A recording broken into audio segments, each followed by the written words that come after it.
Om Shanti. Good morning.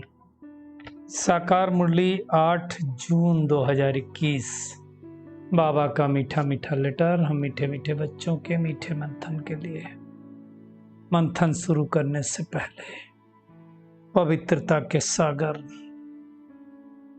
Shiv बाबा का वरदानी हाथ अपने सिर के ऊपर महसूस करते हैं और उनकी पवित्र किरणों के नीचे बैठ जाते हैं। महसूस करें, मैं पवित्र स्वरूप आत्मा, पवित्रता के सागर शिव बाबा की संतान हूं। मीठे बाबा ने कहा, मीठे बच्चे, मीठे सेंसिबल बच्चे। रोज बाबा कहते हैं ना मीठे मीठे बच्चे, आज कहते हैं मीठे सेंसिबल बच्चे। जो सेंसिबल हैं, सदा याद रखो कि हम अविनाशी आत्मा हैं। मतलब ये किसी भी क्षण हमको भूलना नहीं चाहिए कि हम इस शरीर को चलाने वाली एक एनर्जी हैं, पावर हैं, शक्ति हैं, आत्मा हैं। हम अब बाप के साथ पहले तबके, हमें अब बाप के साथ यानी शिव बाबा के साथ पहले तबके अर्थात फर्स्ट फ्लोर में जाना। परम धाम क्या है? First floor. सूक्ष्मतन सेकंड फ्लोर, और ये ग्राउंड जहां हम आप रह रहे हैं साकार वतन, इसको थर्ड फ्लोर है ना। फर्स्ट फ्लोर में इनकॉर्पोरियल वर्ल्ड जहां पे आत्माएं रहती हैं। सेकंड फ्लोर जहां पे सूक्ष्म देवता रहते हैं, और थर्ड फ्लोर जहां पर कॉर्पोरियल वर्ल्ड है, हर आत्मा शरीर के साथ रहती है। आज का प्रश्न है, कौन सी मेहनत तुम हर एक बच्चे को अवश्य करनी है? बाबा तुम्हें जो इतनी नॉलेज देते हैं ना, उसे अपने दिल में लगाते रहो।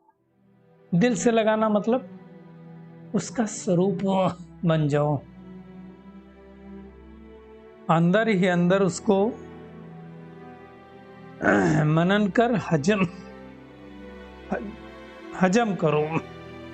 जैसे खाना अगर ना हजम करो ना तो शक्ति नहीं मिलती, ऐसे ये भोजन भी है। अगर इसको हजम नहीं किया ना, हजम करना मतलब मनन करना, तो मनन नहीं करेंगे तो शक्ति नहीं मिलेगी ना। बाबा कहते हैं ये मेहनत अवश्य हर एक को करनी चाहिए। जो ऐसी गुप्त मेहनत करते हैं उनकी निशानी क्या होगी? फिर वो सदा हर्षित रहेंगे। उन्हें नशा रहता है कि हमें पढ़ाने वाला कौन पढ़ा रहा है हमको? स्वयं निराकार परमात्मा शिव। ये नशे की बात है। हम किसके सम्मुख बैठे हैं, किसकी शिक्षाओं को धारण कर रहे हैं, ये समझने की बात है। ओम शांति। बाबा कहते 2 बार ओम शांति। किसने कहा? एक शिव बाबा ने, दूसरा ब्रह्मा बाबा ने। पहले शिव बाबा ने कहा, फिर ब्रह्मा बाबा ने कहा। शिव बाबा कहते हैं मैं शांति का सागर हूं, पीछे ब्रह्मा बाबा कहते हैं, और बच्चों को याद दिलाते हैं ओम शांति। फिर कहते हैं मैं तो सदैव देही अभिमानी हूं, देह में आता ही नहीं हूं। शिव बाबा तो देह अभिमान में नहीं आता है। एक परमात्मा ही है जो सदैव देही अभिमानी रहता है, बाकी हम आत्माएं तो देह अभिमान में तो आती ही हैं। ब्रह्मा विष्णु शंकर के लिए से कहेंगे नहीं, है ना, उनका क्योंकि सूक्ष्म रूप है। तो ओम शांति करने वाला शिव बाबा। ओम शांति का अर्थ मैं आत्मा शांत स्वरूप हूं। शिव बाबा को तो कोई शरीर है नहीं, है ना। बाबा अच्छी रीत समझाते कि मैं कल्प में एक ही बार आता हूं, पुनर्जन्म नहीं लेते, इसलिए मेरी महिमा ही न्यारी है। इसलिए उनको कहा जाता है निराकार परमपिता परमात्मा। भक्ति मार्ग में शिव बाबा को निराकार कहते हैं, उनकी पूजा भी करते हैं, परंतु जानते नहीं, क्योंकि उनका रूप तो देखने में आता नहीं ना। चित्र बनाते हैं निराकार, लेकिन एक्चुअल कैसा हो किसी को थोड़ी मालूम है। पूजा होती है उसकी, लेकिन समझते नहीं। बाबा कहते तुम्हारी बुद्धि में तो सारा ज्ञान है ना, कि वो विचित्र कि कैसे चित्र बना के पूजा होती है। परम पिता परमात्मा विचित्र है। विचित्र का मतलब जिसका कोई चित्र ना हो, ना उनका सूक्ष्म ना स्थूल चित्र है। उनकी महिमा ही है दुख हरता सुख करता। जब इस सृष्टि पर बहुत दुख हो जाता है ना, तब वो आते हैं, जैसे इस समय आया हुआ है वो, और सब मनुष्यों को दुखों से दूर करके वापस घर ले जाता है ना। ये दुनिया में किसी मनुष्य की बुद्धि थोड़ी है। ब्रह्मा विष्णु शंकर सूक्ष्म तनवासी, शिव बाबा परम धाम निवासी, हम आत्माएं भी परम धाम के रहने वाले। बाबा कहते हैं इन बातों में मूंझना नहीं है। उसको जैसा पहले कहा निराकारी दुनिया कहा जाता है, इनकॉर्पोरियल वर्ल्ड। वहाँ आत्माएं भी तो वहीं रहती ना, और यहाँ जब पाठ बजाने हम आते हैं तो कॉर्पोरियल वर्ल्ड में आते हैं जीव आत्माएं। मतलब जीव मतलब इस शरीर के अंदर विराजमान आत्माएं, है ना। साकार में आते हैं पाठ बजाने के लिए। वो तो निराकार परमात्मा का वतन, हमारा वतन। तो बाबा कहते हैं नशा रहना चाहिए। दुनिया में अविनाशी चीज का कितना नशा रहता है, सारी विनाशी चीज का कितना नशा रहता है। हमको तो अविनाशी नशा होना चाहिए। देह का जिनको नशा रहता है उनको देह अभिमानी कहा जाता है। देह अभिमानी अच्छे आत्माभिमानी। सोचो तो क्या कहेंगे, आत्माभिमानी अच्छे, वही सेंसिबल है ना।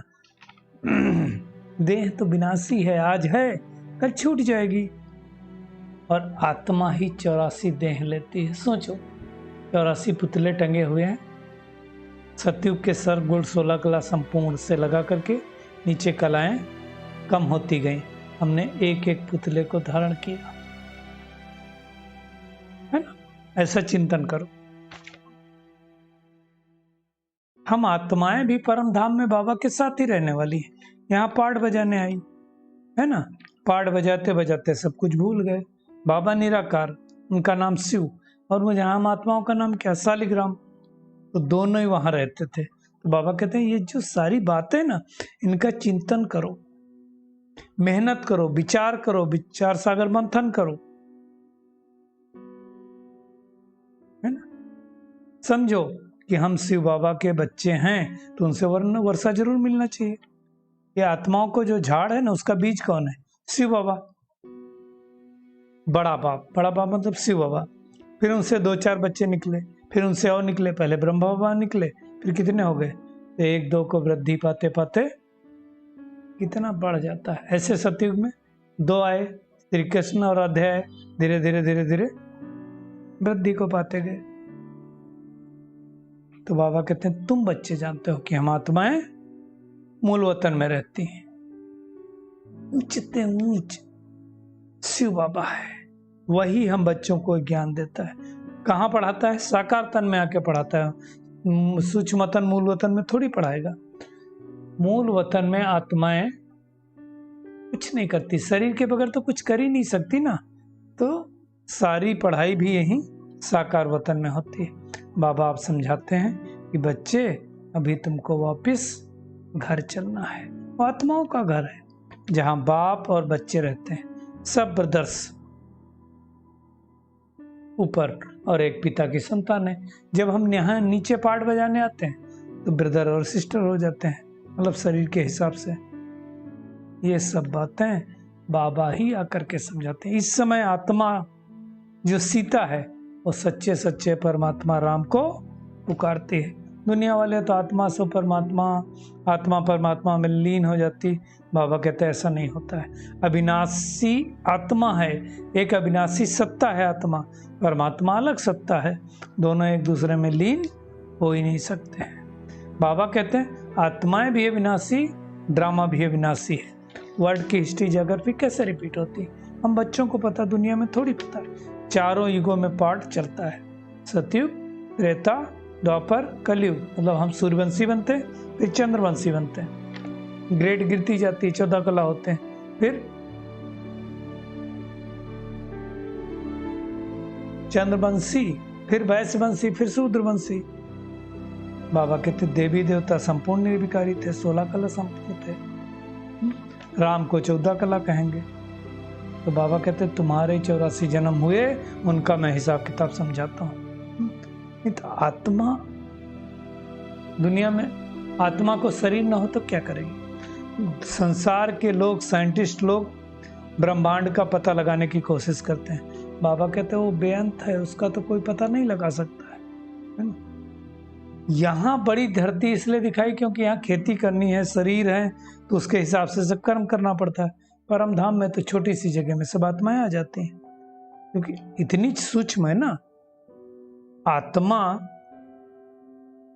शरीर के बगैर तो कुछ कर नहीं सकती। तो वहां सब जैसे शिव बाबा भोगता है, तो वहां भोक्ता स्वरूप में ही आत्माएं परम धाम में रहती हैं। बाबा कहते हैं ये सारा ज्ञान तुमको कल्प में एक ही बार मिलता है। हम भी तो कहते हैं बाबा हम 5000 साल पहले भी मिले थे, आज फिर से मिल रहे हैं। क्यों मिले? शूद्र से ब्राह्मण बनने के लिए, है ना।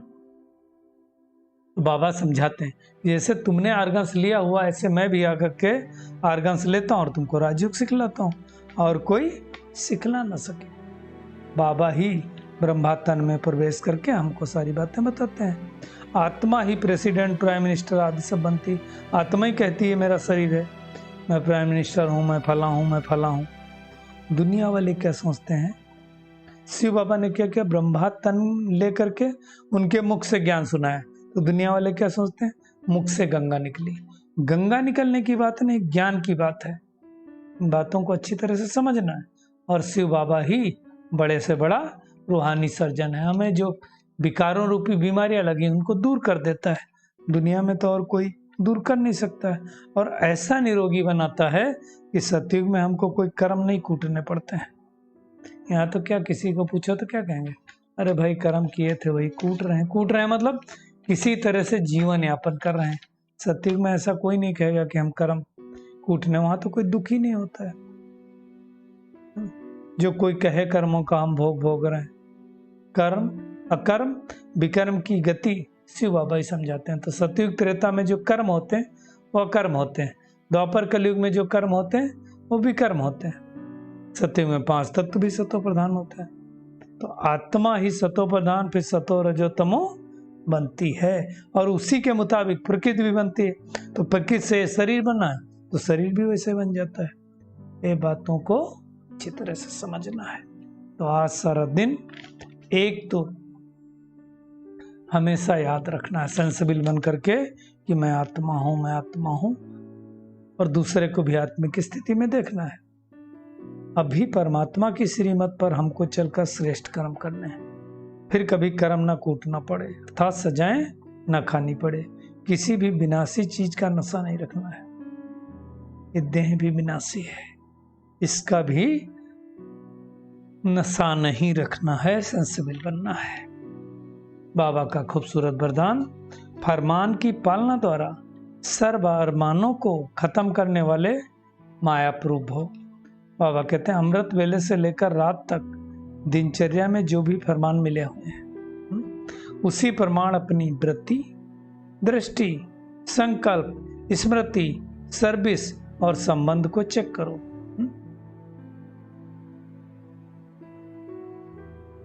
जो हर संकल्प, हर कदम फरमान का पालन करते हैं, उनके सब अरमान खत्म हो जाते हैं। उनकी कोई रिक्वायरमेंट नहीं रहती मुझे ये चाहिए, मैं ये चाहिए, नहीं, अंदर से संपूर्ण बन गए। अगर अंदर में पुरुषार्थ का व सफलता का भी अरमान रह जाता, कितनी सूक्ष्म बात कि अभी मैं और पुरुषार्थ कर लूँ और सफल बन जाऊँ, तो जरूर कहीं ना कहीं कोई ना कोई फरमान पालन नहीं हो रहा है। तो जब भी कोई उलझन आए तो चारों ओर से चेक करो। इससे क्या होगा? बाबा कहते हैं माया प्रूफ स्वतः बन जाएंगे। अब कोई अरमान नहीं, सब अरमान खत्म। ऐसा होना है। स्लोगन है, अपनी सूक्ष्म कमजोरियों का चिंतन करके उन्हें मिटा देना, यही स्वचिंतन है। खुद का चिंतन यही खुद की कमजोरियों को समाप्त कर देना है। तो चलिए परमात्मा किरणों के नीचे बैठ जाते हैं, महसूस करें प्यारे बाबा से पवित्रता की किरणें मेरे अंदर समा रही हैं और मैं संपूर्ण पवित्र बनता जा रहा हूँ, संपूर्ण सेंसिबल बन गया हूँ। मुझे हर क्षण, हर घड़ी हर एक के साथ ये स्मृति रहती है कि मैं अविनाशी आत्मा हूँ। परमात्मा के साथ हमें अब वापस घर जाना है।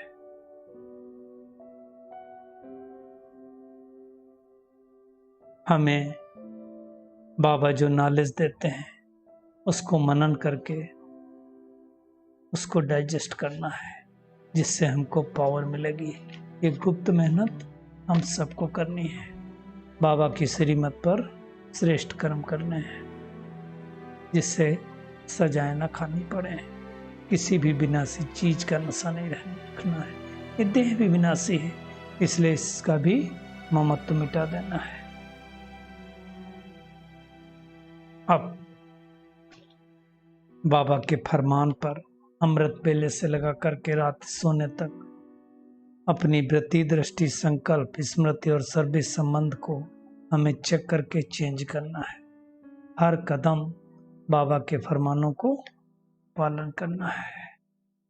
शुक्रिया मीठे प्यारे बाप दादा, शुक्रिया आप सभी का इस मीठे मंथन के लिए। ओम शांति।